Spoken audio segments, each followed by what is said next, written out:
Alrighty, welcome back to another day in the droid life, and today we are going to be going over a brand new character that just got released this morning, early this morning, right around 1 o'clock in the morning. It is a new Separatist droid that we've just gotten released, B1 Battle Droid. And we only have one more Separatist droid that needs to be released for us to finish our group of Separatist droids here.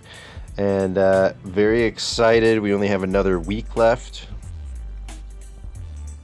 before we see the culmination of what this group is actually capable of. But very exciting right now. Why don't we go ahead and get into it for the B1 Battle Droid on the rundown here. So now for B1 Battle Droid, on these rundown episodes, they're very, very basic. We don't even go through the whole kit or anything. We're going to go through the basics of what you need to know for the Zetas, gear, and mods, and that's it.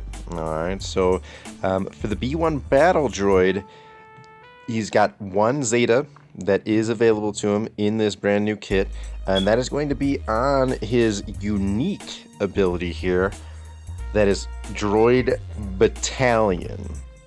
And this is a very cool, unique ability. This is kind of what makes you feel like you're controlling a whole army of these guys. But it says, the final text on Droid Battalion, B1 can't score critical hits or be revived. B1 has no protection, 1 health, and 100 stacks of Droid Battalion, and can't be defeated or destroyed while they have Droid Battalion. When all stacks of Droid Battalion expire, B1 immediately destroys itself. B1 is immune to damage over time. When B1 takes damage, they dispel all debuffs on themselves and lose 8 stacks of Droid Battalion. At the start of B1's turn, they gain 3 stacks of Droid Battalion. And then Droid Battalion here, each stack grants B1 plus 2% offense, and all Separatist allies 0.5% tenacity and critical avoidance. So there is a lot of stuff going on in even just that one unique in the Zeta ability, and the Zeta text itself adds the additional 50 stacks of Droid Battalion. So this Zeta, as far as arena and PvP viability, no doubt in my mind, there is no question this is going to be a necessary must-have Zeta for these Separatist droids. That extra 50 stacks of Droid Battalion is going to be huge as far as the survivability of B1 Battle Droid. It'll make sure, especially going against the teams like Raven, where he's got that direct focus and he can call the mass assist. If he's only got 50 stacks of Droid Battalion and he's losing 8 stacks every time he gets hit, if you're calling a mass assist, that's 40 stacks. That's 5 attacks in 1 mass assist. So you could potentially take out B1 with 1 really good mass assist, and then on the next turn he'd be gone. So yeah, it's really important for him to be able to survive at least a mass assist, and maybe even be able to take that first mass assist from Raven and kind of just shake it off like it was no big deal, you know? So the other major thing that's going on here is obviously the extra stacks of Droid Battalion is going to supercharge B1's offense and the tenacity of the entire group. So at 2% offense per stack of Droid Battalion, if he's got 100 stacks of Droid Battalion, that means our little man here has 200% offense. That's pretty heavy. All right, so and that's going to have some ramifications as far as mod sets and things we may want to look into. We'll kind of discuss a couple different options. You could probably go on that route as well, since this is a fairly unique kit. So, but that is the Zeta that is available to our man B1 Battle Droid. Why don't we go ahead and switch over to mods and kind of discuss some of the options you're going to have for that. All right, so now this kit is a little tricky. B1 cannot crit. Is unable to crit. So I understand that I have a crit damage set there, but that was really just the two fastest speed secondaries that I had laying around from my unused or unassigned mods. So, but I really think that there's two ways that you could go about putting a mod kit together for the B1 Battle Droid here. The first way is kind of what you're seeing right now. It would be a strictly offensive mod set. So you're gonna want to have a 4 offense sets to get that extra 15% offensive bonus. And that way, whenever he's calling assist, and every time he's doing that extra assist, when all of his separatist buddies are using their specials and things like that, he's putting out the maximum amount of damage. His damage and his special damage you want, or his special offense, you want those as high as possible, so he can just put some really hard hits down even when he's just doing the assist. So I think an offensive set is going to be one option. Personally, I really think that this droid is going to benefit the most from a speed set. Just from the initial gearing up of this character to just what we're at, I believe it's only gear 8 right now.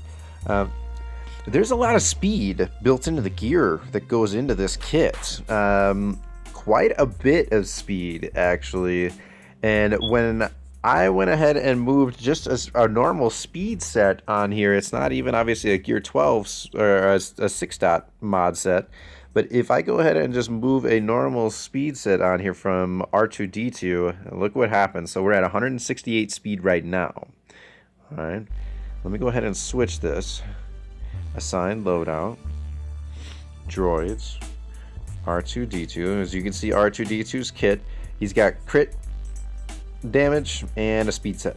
So let's just tentatively see what happens when we do this. Look at what happens when we just put the speed set on there. It pushed him all the way up to 244 speed, and he's only at gear 8 right now. That last piece for gear 9, that actually adds an additional 6 speed, so that would push him up to 250 just at gear 9. And you know, there's got to be at least a couple more pieces built into those last few gear levels that are going to add additional speed. And I could only assume that the couple of gear 12 plus pieces, you have the extra 6 speed bonuses on at least 2 of them. So there is a lot of potential for a lot of speed to be had on this kit, and I think the speed is going to be a lot more important than the offensive set, in my personal opinion. I think the more that you can have B1 Battle Droid go, the better, especially with its special ability. Every time you're using the special ability on B1's actual turn instead of just the assist, he's gaining more stacks of droid battalions. So you're going to want him hitting that as soon as he can, every single time. So speed kit. My suggestion on this droid is a speed set, and then whatever other primaries you can do. It's really not going to matter a whole lot on the other 2 primaries there, because you can't. The other benefits on the primary sets are really going to be null and void. Tenacity, not going to matter. Dispels buffs every time he takes a hit, so there's really nothing going on there. Defense, again, he's only got 1 health, not going to help. Health set, not going to help. Crit chance, crit damage, not really going to help. Offense, you only get a bonus when you have 4 offensive mods, so that really won't help either. So it really does not matter what these other 2 are. You're just going to want to focus on having a really, really nice speed primary set built in there for him. So, and then the last thing that we're going to want to do is check out the gear that's required to get the B1 up to speed here. So why don't we go ahead and jog on over to swgoh.gg and check out the full gear list for B1 Battle Droid. Alright guys, so we're back over here at swgoh.gg and we are looking at the B1 Battle Droid full gear list. So right off the bat here, you can see that you're going to need at least 5 full Chihuahua hypo syringes. You're going to need 5 full stun cuffs. Pretty heavy there, 250 of each of those. Fabritech data pad, the hypo syringe. You want to start saving up those data pads as soon as possible. Comlink, prototype salvage. There's only 2 stun guns. These CNR hollow projectors, I believe these are only raid gear only. If you take a click on these, you can see that there's no farming spots for that. So that's going to be raid gear only. You're going to want to try and start saving up those CNR hollow projectors as soon as you possibly can.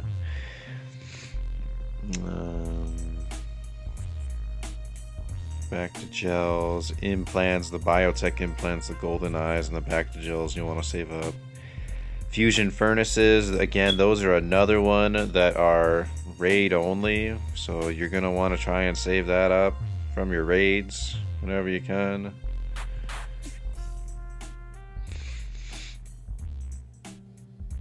But other than that, there's really not a whole lot of crazy gear going into this character. It kind of makes sense that they wouldn't tax you super hard on the gear. They do have a couple of annoying pieces, but the only raid gear only would be those fusion furnaces and the CNRs that we went over. Everything else is actually farmable at least. So obviously some of the gear 12 plus pieces are raid only as well, but not a whole lot of super difficult gear to grind. You're going to need 2 of these CNR hollow projectors, so that may be a nuisance. And then 1 fusion furnace for the raid gear. And then a couple of stun guns, a lot of stun cuffs. The stun cuffs, that's going to take you a while to save that many up. There's a lot of characters that need those stun cuffs, and to have 5 of them just on this one, it's pretty annoying. So that will be it for our main man B1 here. If you guys enjoy these quick rundown videos that just give you a basic idea of what you need to know for these kits, please hit the like and subscribe, and let me know if there's any other videos that you'd like to see similar to these for the rundown. All right, we will also be going ahead and hitting a breakdown for this character kit. I will probably be hitting the breakdowns for all of the separatist droids after we've actually seen all of the kit reveals. All right, so all right guys, thanks for watching and keep living that droid life.